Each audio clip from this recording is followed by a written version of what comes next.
তারা তাদের পরিচয় গোপন করে সরকারি দলের সঙ্গে থেকে তারা কাজ করেছে।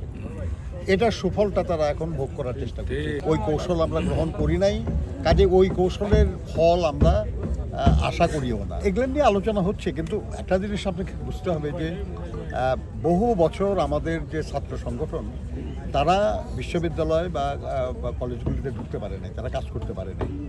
কিন্তু যে সংগঠনটা মোটামুটি ভালো এখন ফলাফল করছে, তাদের সম্পর্কে আপনারা জানেন যে তারা তাদের পরিচয় গোপন করে সরকারি দলের সঙ্গে থেকে তারা কাজ করেছে। এটার সুফলটা তারা এখন ভোগ করার চেষ্টা করছে। কিন্তু এই কৌশলটাকে আমরা কখনোই ভালো কৌশল হিসেবে মনে করি নাই, ওই কৌশল আমরা গ্রহণ করি নাই, কাজে ওই কৌশলের ফল আমরা আশা করিও না।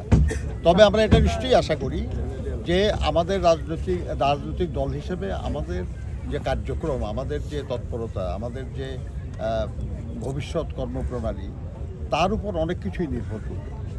এই নির্বাচন তো শেষ নির্বাচন না, তাই না? এটা একটা মানে ট্রানজিশনাল সময়ের নির্বাচন। যখন একটা স্থিতিশীল অবস্থা আসবে, আমরা মনে করি যে তখন আমাদের দেশের ছাত্রছাত্রীরা তারা তাদের যে ভাবনা, তাদের যে আধুনিক চিন্তা, এগুলো দিয়ে তারা সিদ্ধান্ত নিতে পারবে।